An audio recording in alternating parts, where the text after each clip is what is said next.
If you were me, not financial advice, and you had 2+ ETH and zero point 0.3 BTC, would you swap it for all XRP based on the math despite the capital gains tax? So what's that current value? Let's call it $8,000 for ETH. I think it's down from 4 grand, but it was pretty close to that not too long ago. And Bitcoin is $110,000.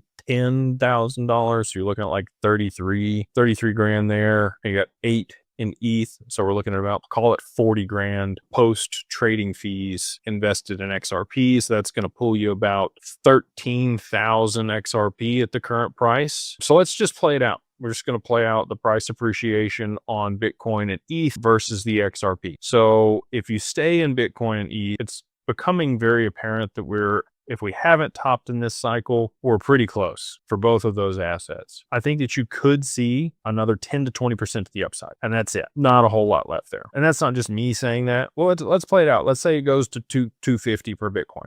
Okay. Super bullish scenario. I don't think that's going to happen. I'm highly confident that we've already topped, or 130, 135 is going to be the top for Bitcoin. But let's say it does. Let's say it goes to 250. That's like a little more than a 2x from here. You only need a $6 XRP for a 2x. That's definitely going to happen when the ETFs go. I mean, look at what the ETFs did to Bitcoin from the bottom, and they pushed it up to an all-time high before the halving. So this many spot ETFs for XRP is absolutely going to push it past $6. Let's look at ETH.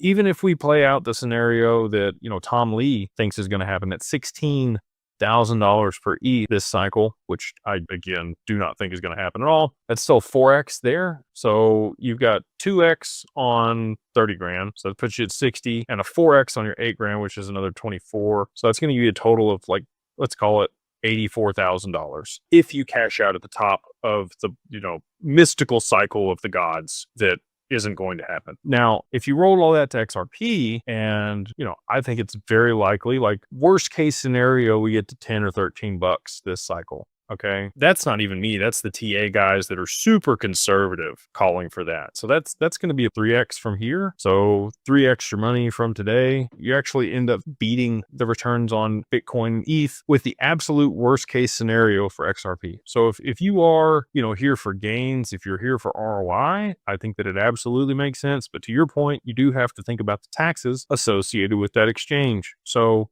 that's up to you. I don't know what you bought them at, how long you held them. I don't know. There's a lot of other things there that are misnomers or things that I'm unaware of. So that's for you to know and figure out on your own. But that's kind of the scenarios that I think is going to play out. Again, I'm highly, highly, highly confident that XRP will be somewhere between 50 and 100 bucks on the other side of the ETFs going.